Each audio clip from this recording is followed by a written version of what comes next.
샬롬, 한 주도 평안하셨나요? 언제나 여러분의 삶에 주님이 주시는 은혜와 기쁨이 늘 가득하기를 소망합니다. 이렇게 5분 말씀 묵상을 나눌 수 있어서 너무나도 감사합니다. 짧지만 이 시간을 통해서 함께 은혜를 나누고 그 은혜가 우리의 삶에 깊이 스며들기를 소망합니다. 오늘 함께 나눌 말씀은 호세아 3장 1절에서 3절 말씀입니다. 함께 본문 말씀을 읽겠습니다.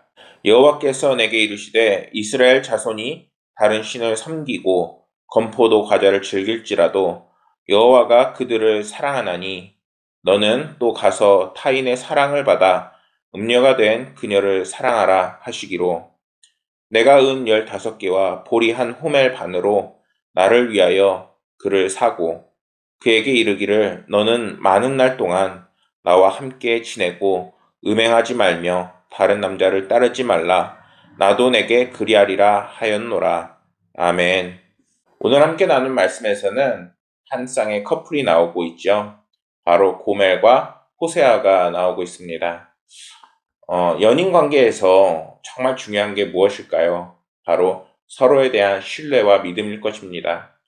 근데 신뢰와 믿음이 깨지면 어떻게 될까요? 다시 붙여지지 않고 잘 회복되지가 않게 되는 것이죠. 분명 하나님께서도 그걸 잘 알고 계실 텐데 오늘 말씀에서는 호세아에게 음란을 저지른 고멜을 다시 데려와서 그를 사랑하라 라는 말씀을 주고 계십니다. 오늘의 말씀은 부정한 아내를 하나님의 말씀대로 용서하고 다시 데려오는 장면을 다루고 있습니다. 1절 말씀을 보면 고멜이 남편 호세아를 떠나 음행한 것에 빗대어 이제는 무엇을 대비시키고 있느냐? 바로 이스라엘을 대비시키고 있습니다.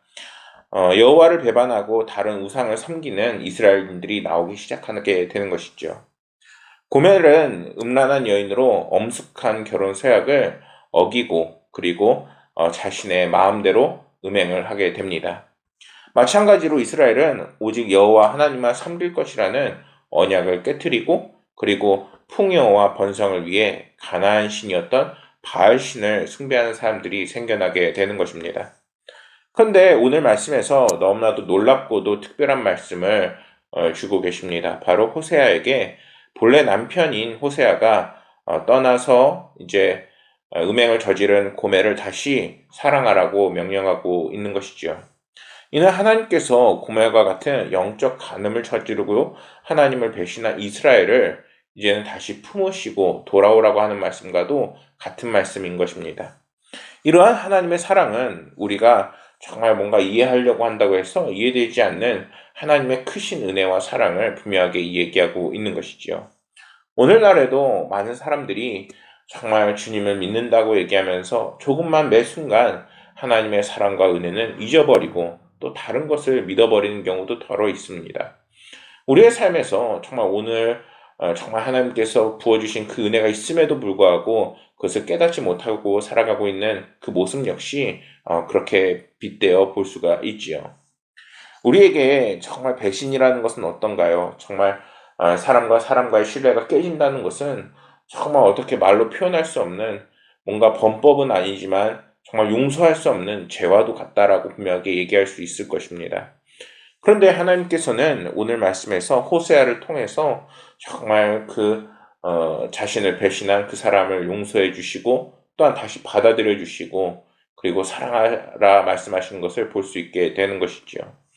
하나님께서는 이렇게 우리에게 정말 용서의 그 모범이 어떻게 우리에게 이루어져야 되는지를 보여주고 계십니다. 성도는 우리가 매일 매 순간 정말 하나님께서 우리가 한눈을 팔지만 주님께서 다시 받아들여 주시고 또한 나에게 너희가 가진 모든 어려움과 고난과 그리고 기도 제목을 말씀하라 하시는 그러한 주님의 말씀에 귀 기울일 수 있어야 되는 것입니다. 말씀을 준비하면서 이러한 글을 보게 되었어요. 1997년에 상영한 콘택트라는 영화가 있었다고 합니다. 외계에서 온 존재가 어떤 메시지를 남겼는데 여주인공인 그 언어학자가 그들의 언어를 알아내려고 노력을 한다고 합니다. 주인공은 독특한 그림의 그 모양의 표의 문자를 해석해서 데사피 워프라는 가설을 사용하게 됩니다. 언어가 사물을 보는 방식에 영향을 미친다는 이론이었다고 합니다.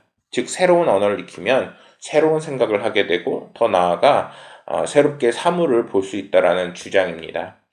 결국 주인공은 외계인들의 언어를 알아내면서 그들이 바라보는 미래 세상까지 보게 됩니다. 영화적 상상으로 가능한 이야기지만 믿음의 세계에서도 적용해 볼 수 있는 부분이라고 합니다. 성경의 언어를 통해 세상을 보는 새로운 시각이 열리게 되고 이것이 바로 믿음의 시선이라는 것입니다. 하나님의 말씀을 통해 믿음의 시선을 갖게 되면 새로운 눈이 열리게 되고 이제 거기에 대한 증거와 확신을 갖게 된다라는 글입니다. 이 글을 보면서 참 공감이 되더라고요. 예전에는 정말 내 마음대로 내 판단대로 세상을 살아갔다면은 주님을 믿게 되면은 이제는 주님께서 바라보는 시각의 누구가 조금씩 열리게 되는 것이죠. 그전에는 나를 상처 입히고 나를 배신하고 그리고 나를 슬프게 했던 그 모든 것들이 용서가 되지 않지만 정말 나를 사랑하신 주님의 그 사랑을 깨닫게 되면은 정말 내가 하나님의 상처 입혔던 것, 또 그럼에도 불구하고 나를 사랑하신 하나님의 은혜를 깨닫게 되는 것이죠. 사랑하는 여러분, 그렇기 때문에 우리가 정말 하나님의 사랑을 다시 한번 묵상하고 깨달을 수 있어야 합니다. 한없는 하나님의 사랑이 우리의 철없는 때로는 배신과 그리고 무관심함과 그리고 잘 알지 못하는 실수와 잘못까지도 하나님께서는 다 감싸서 안아주십니다. 물론 그것들을 일부러 하나님을 배반하고 이러면은 그런 건 정말 안 되는 짓이죠. 하지만 하나님께서는 정말 오늘을 살아가는 우리들에게 때로는 우리가 실수를 저지르고 또한 하나님을 배반하고 또 잘못을 저지른다 할지라도 그 속에서 깨닫고 자꾸 돌이키려고 하면은 하나님께서는 우리들을 도와주시고 또한 이끌어 주십니다. 이제는 더욱더 하나님을 바라보고 또한 하나님을 붙잡아 우리에게 한없는 사랑을 베푸시는 하나님의 은혜를 잊지 않기를 소망합니다. 그럴 때 하나님께서는 여러분들에게 더 큰 은혜와 사랑으로 감싸 안아 주실 것입니다. 그러한 은혜가 늘 함께하기를 간절히 소망합니다. 기도하겠습니다. 하나님 아버지, 오늘 하나님께서 호세아를 통해서 당신의 은혜가 얼마나 크고 놀랍고 또한 따뜻한지를 함께 묵상해 봤습니다. 하나님께서 매 순간 우리가 때로는 한눈을 팔고 실수를 하고 하나님을 배반할 때도 있지만 그때마다 깨닫게 하시고 돌이키게 하셔서 주님 곁으로 돌아와 정말 하나님과 함께하는 성도가 되게 해 주시옵소서. 오늘날 많은 성도들이 길을 잃고 방황하는 성도들이 있습니다. 그들의 믿음을 붙잡아 주시고 늘 함께해 주시옵소서. 하나님께서 늘 동행하실 것을 믿으며 모든 말씀 우리 구주 예수 그리스도 이름으로 기도드렸습니다. 아멘.